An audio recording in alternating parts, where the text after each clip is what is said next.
Hi, Injana. How you doing? You okay? Yeah, I'm good. How are you? Yeah, not too bad, thanks. Obviously, you've gotten quite a bit of traction lately with the petition that I believe it was actually you personally that started it, wasn't it? Yeah, I started it. Yeah. And that was to help grow the ADCC divisions, because obviously at the moment they've got 8 women per division, and you're looking at making that 16, hopefully. Um, can I ask, how did the sort of like idea for this all come about to begin with?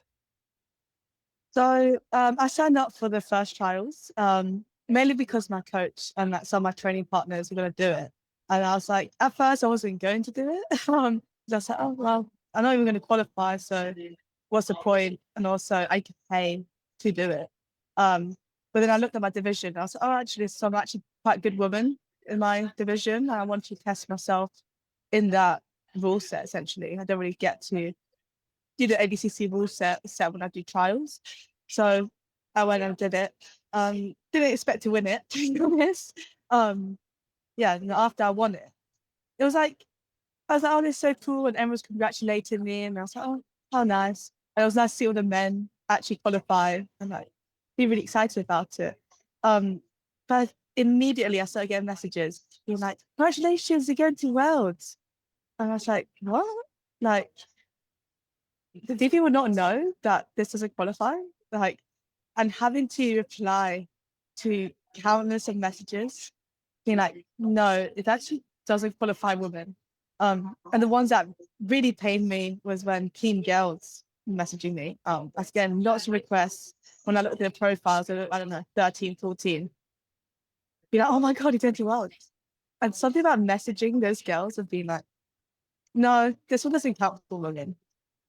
It like really hit me. I was like, wow, that's crazy actually. Like if you really think about it, if I was a man, I would qualify. Like if I competed in the 66 division as a man, I'll be literally going to Worlds. And I don't know, something about that like really clicked. And I was like, this really feels so wrong. And like no one's speaking about it. Like I didn't hear anyone like mention it. It was like normal. And I was like, wait a minute, no, like if this felt so wrong and it was actually really upsetting. um and yeah, I was thinking like talking to some of my friends, I was like, should I speak up about it? Like, should I say something? And they're like, if you want to, you don't have to, but we'll support you if you do want to make a post about it. And I was like, you know what? I think I should. There's not enough people talking about it. Plus, we don't know that women didn't qualify in the first trials. So that's what sparked me to post my first post, right? Like to show people that I had to work as hard as my male athletes, had the same set preparation. And not only me, but like my female training partners. We all work so hard and we don't get the same chance as men to qualify. And it just shows inequality in our sport. Um, and yeah, and eventually I was like, you know what, I need to really push it. I'm just going to write a petition about it. And that's when the idea of, because it's one thing just speaking about it, right? But you need to actually do something to change it. And I thought to myself, what can I do in my hands? I can write a petition, I can try to share it. And that's what I did. And I also asked the other two trial winners, Anna and Jessica, if they would mind to collaborate with the post. They didn't have to, because I understood there's going to be a lot of backlash with it, right? Or like, it's a lot, it's social media, but they were more than happy to join in, right? So, yeah. Well, I think you're right as well that it surprised me because obviously following sport for years now since I first started training like over a decade ago. I think it's something that if you're sort of like in the circuit or if you're competing very often, you're well aware that like the first set of trials in every continent, women don't qualify. But you're right that I think people that don't necessarily watch like the sport all year long, there's plenty of people that really only pay attention to like IBJJF and ADCC Worlds, and I think a lot of those people don't actually realize, or up until now didn't realize, that women only get half the opportunities to qualify to trials. And one of the sort of like biggest backlashes that you've had, if you want to phrase it like that, was another ADCC veteran, Jasmine Rocha. She made a post sort of explaining that, and I think to sort of like give her some credit, I think she's not wrong that a lot of women do forego the first trial and only compete in the second one because, like you said yourself, you don't get paid, you don't get anything for it, so it's something that unless you, in your case, really want to test yourself under the rule set, it's not something that, is worth it for a lot of women. And how do you sort of like balance that out with campaigning to sort of like increase the trials divisions? Yeah, I mean, I think Rosha had a point, right? A lot of women, high level women, friends of mine, didn't sign up. Well, I was even going to sign up, right? Like a lot of high level women in Europe didn't sign up because why would we? It doesn't qualify, right? So I think Jasmine did have a point with that, and maybe it was an easier trial. I think saying easier, bit rude, since like if you did look at a bracket, there was some really high level women in our brackets, right? A lot of us have won medals at majors, even the winners, right? Anamea, Jessica, we can look at their achievements. It's not a fluke. Okay, we're not just random girls who just showed up to trials and won it, and then we're like, oh my god, we now need to get to worlds, right? That is not the point. And I think we didn't just now want to get to worlds. I think she kind of missed the point of the petition a bit, right? I'm asking for equal chances for men and women to go to worlds, right? I'm not asking for me particularly, right? Another point I just want to make is like this is the first trials, right? We still have the East Coast, West Coast, Brazil, Asia. We have so many other chances to actually change it, right? This is the time to do it, to get ADCC to let women qualify, right? Now would be the time. I know it's not ideal that I did it after the first trials, but at the same time, I didn't know I was going to win. And also, I have a very small following compared to these other high level women, right? So I think right now we have the time to change it to get those 16 women in. That's the most important part now. And then I think we can look at how we can make the European trials more accessible, right? We can maybe do another trials just for the women, right? So then there's women that didn't sign up for the first trials have a second chance. That would be ideal. I'm not sure if ADCC will do that, but that would be ideal. But right now, I want to focus on the real issue at hand. And the real issue is that us as women in every single region only have one chance to qualify, whilst men have two. And I want ADC to change that. I want every single woman to have two chances. And we still have time to change that because all the other trials have not happened yet. So I think that's the main thing we need to all be thinking about instead of nitpicking when I did the petition. We need to start to change somewhere. So that is the most important thing I think we should be focusing on right now. So you mentioned something then that I think is quite interesting that, at least as far as I'm concerned, would sort of like eliminate that criticism altogether. Is would you actually be open to sort of like having a second, like redoing trials for women, just to, like you said, having kind of like a single European trial just for women, and then having the second one as normal kind of thing? Would you be open to doing that and just competing again then? Yeah, like it's kind of crazy because I've already accepted that I'm doing the second trials anyways, because I when I did the first trials, I knew I wasn't going to qualify. So I've already planned to do the second trials. So it's not like I had this big plan of like doing first trials and like winning and then hope to get into us because we don't qualify. So I was already planning to do second trials. It would actually be great if we get on trials in Europe. Get more women competing, get more women on flow grappling. I would love that.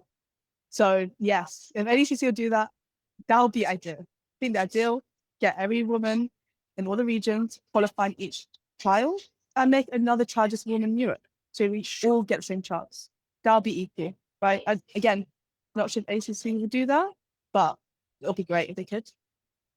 Yeah, well, I think you raise a good point as well that, as far as your like efforts, this is kind of the only thing that you can do is to sort of like raise awareness for it and push for them to give that opportunity for women that is equal to men. But, ultimately it is on them, unfortunately, that, we're going to have to wait and see how they respond, if they respond kind of thing. And one thing I think is important to note in fairness is that people do say, and I think, like you said yourself, it makes sense that obviously less high level women will compete at the first trial. But if you use the East Coast and West Coast trials as an example, last time round, last year, the same women were actually in the final of two of the divisions. So they ended up getting invited anyway, because obviously the weight classes grew to 3, so there was more room for invites last year. But yeah, the same women reached the final anyway in two of the female divisions. So I mean, it just goes to show that in a lot of cases, you know, like you said, because women know that they only have one chance to compete for trials, the first one does actually act as like a good sort of like test run to test yourself against, you know, even if it's not every woman that's going to compete the second time round, it's a good half of them. You know what I mean? It is still high level women in every division, no matter what, you know? Yeah, exactly that. And also, if we us three do get into worlds at the end of the day, like it wouldn't make that big of a difference to everyone else because there's only gonna be one trial anyways for everyone, right? So I think we shouldn't like now throw away the opportunity for all of us has two tries just because it's slightly unfair that we've made this petition after the first trials, if that makes sense. I think we really need to hone in on what the actual goal is. That to be honest, I was a bit disappointed in Roche's response. As she's a high level woman, I felt like she should understand it. And other women in the comments who agreed with her, that I got their point, but at the same time, I felt like they were missing the bigger picture. Yeah, it felt disappointing to see them do that. Like, I think as women, especially in the community, we need to work together in order to create change instead of trying to nitpick at each other or fight against each other. Especially, I'm just here trying to create change. I'm not trying to get a special offering to ADCC. That's not my goal. My goal is legit just to get same opportunities for everyone. Yeah, and I think you mentioned it in passing earlier, like the sort of like teenage female competitors reaching out to you and supporting you and that sort of thing. And I think that's something that, speaking as a man in the sport, I think we do overlook sometimes, is that because obviously there's a smaller sort of like competition opportunities for women. I think that in my experience, the sort of like fan base that's there is a lot more like connected, if that makes sense. Like ultimately, any teenage boy in the sport is going to see hundreds and hundreds of male competitors all year round, and they're going to see, what is it, 5 divisions of 16 men. So I mean, that's 80 guys in ADCC every year. So I mean, they've kind of got no shortage of people to look up to, if that makes sense. Like if you ask, you know, a dozen men in your local gym who their favorite competitor is, they'll probably have a bunch of different people because there's just so many to choose from. Whereas because women do have obviously less opportunities at ADCC, the bracket's half the size, and there's 3 weight classes instead of 5. You know, there's only a small number of women to really like sort of like get attached to as like a person coming up in the sport and like follow and, you know, lead by example kind of thing.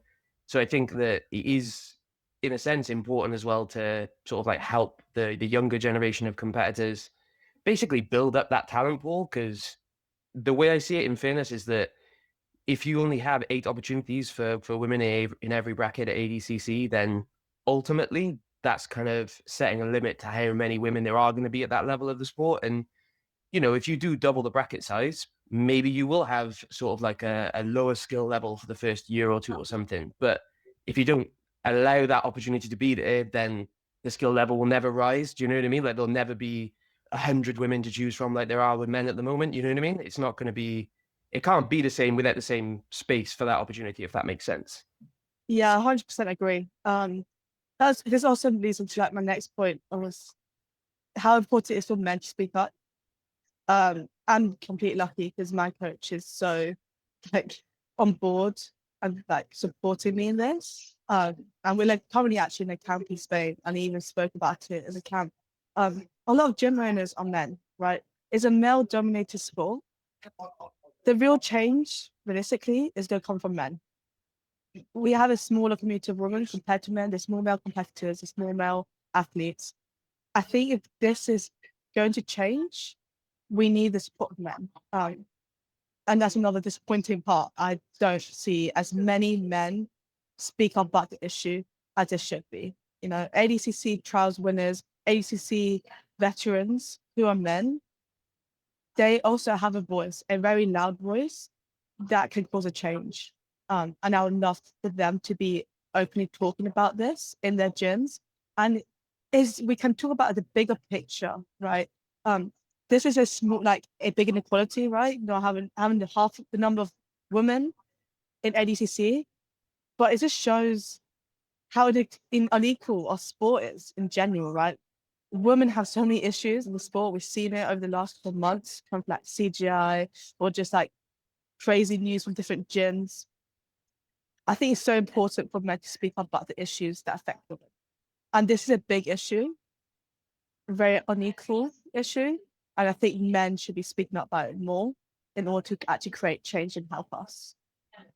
That's a fair point. I mean, it's you aren't wrong when you say that like the people with the biggest sort of following in the sport are going to be men. You know, it's only natural if the sport is sort of like male dominated. So, you know, you make a good point, and you mentioned obviously your coach. That's Max Bickerton, isn't it, down at Grapple Collective? And that's another thing that I actually wanted to ask you about because you're probably not the only. Like, I don't know if there's any others, but you're one of the sort of like most high profile gyms in the UK, I would say, that's really adopted the constraints led approach and, you know, doesn't really spend any time drilling, that sort of thing. Can I ask, because I don't know if you were there when Max and everyone first made that switch, but what was it that sort of like prompted that then in training? So yeah, it's actually quite cool because we're in this camp now with the person who prompted him to do it. So there's this guy called Greg Souders from America.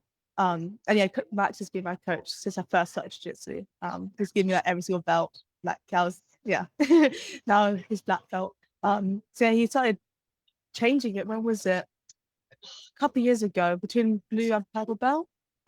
He saw Greg start talking about it, and he wanted to integrate it into his classes. And yeah, we started integrating it, and we were doing it for the last at least 2 years. Yeah, since I started competing competitively, like at international competitions, I've been doing the CLA. So yes. And how was that kind of like switch over then? Was it a bit difficult to adjust to at first, or was it kind of a natural process, like eking into it bit by bit kind of thing? Yeah, I don't really remember too much. I was like 17, 18. I was in and out of London, but he did it slowly. So we used to drill all the time. And then he started implementing a bit of the game. I think it's quite a hard switch to make because it's not just specific sparring. You have to actually think about the games of what you want the constraints to be. So I think he started doing it slowly. And you'll do like some games and then eventually it just became more and more. Um, I think when he actually opened Grapple Collective, which was about 2 years ago, it was just all for CLA. Personally, I love it. Like whenever I used to do drilling, I'd be like, oh, so boring. I just want to spar already. So yeah, as soon as he was like, we're just gonna play games, I was like, this is so much fun. That's what I want to do. So yeah, I think I enjoyed it from the very beginning. That's a good point. I think that is one of the reasons I wanted to sort of like touch on that point with you because you've got a more unique experience where not a lot of people have sort of changing to the constraints led approach while you're still like an active competitor. You know what I mean? Like most people that you hear talking about it are either coaches that are making that change, like you know Greg Souders or like Kevon Gonzalez as well. Whereas not a lot of active competitors talk about how they found that switch and you know, did you find have you found your like development in the sport? Like, have you found it easier since you sort of focus more on live resistance rather than drilling? Yeah, 100%. I literally speak about this the other day. Yeah, well, my first international competition was ADCC Trials 2 years ago, funny enough. Um, and I just started doing CLA from there, like just before that. And I think my like growth in the sport just shot up because of it. I think you're constantly, especially if you imagine you're sparring all the time, right? You're gonna get really good because you're constantly like trapping yourself. There was like fitness as well, scrambles. I think this is the best way to actually improve quickly. By being exposed to different reactions from people. Especially with drilling, it's not everyone's gonna have the same reactions with that, right? It's the constant same like solution for same things. While CLA focuses on figuring out your own solutions, which is more realistic to a match, in my opinion. No, that's fair. I mean, I think that's sort of the same sort of approach that most of those coaches, like Greg, sort of take to it as well. Is that figuring stuff out yourself? You know, ultimately is what you're going to have to do in the moment. So doing that repeatedly over and over and over again sort of helps you build that problem solving skill. And you, like you said, you know, in the last 2 years, you have had loads of success. I mean, I know you won the Enyo Grand Prix, and that's an interesting thing as well, I think, because that's the UK's first, I believe, like women's only show. And you've been competing on them for a little while as well, haven't you? Yeah, How have you found that sort of like watching them grow to bigger and bigger events as the years have gone on? it's amazing. It's so nice. I think that probably one of the first shows that I've ever been on. I was what, a purple belt. This is again 2 years ago. Everything's happened in the last 2 years. So, um, yeah, and I was like purple belt, and I was on like the prelims, and I remember going, and I was like, oh my god, these are such good vibes. And then seeing it grow, and now having like an Enyo Grappling, where it's like the winner gets 2K as an amazing opportunity. It's amazing to see. And it just goes to show how much women's jiu-jitsu is growing. Um, People were like, there's not enough women in jiu-jitsu. I know the organizers have a whole list of all the women, especially all the black belts in the UK, and it's a big list. So there's no like, oh no, it's not enough women. There is, and people want to watch it because it's very entertaining. So yeah, I think Enyo is doing an amazing thing. Nice, nice. And that's pretty much everything I wanted to talk through with you and sort of like discuss with you now. But I mean, is there anything else that you want to say or anyone you want to give a shout out to or anything like that? Um, Not really. Just nail down. There's a call for ADCC to get 16 women brackets in. Make sure people are signing and sharing it as much as they can. And hopefully we can actually get them to change it. Nice. And we put the petition up on Jits magazine and it'll be in a link in the description below as well for anyone that wants to sign it. So hopefully we can get you a few more signatures there as well. Yeah, thank you so much for your time. No problem at all. Take care now.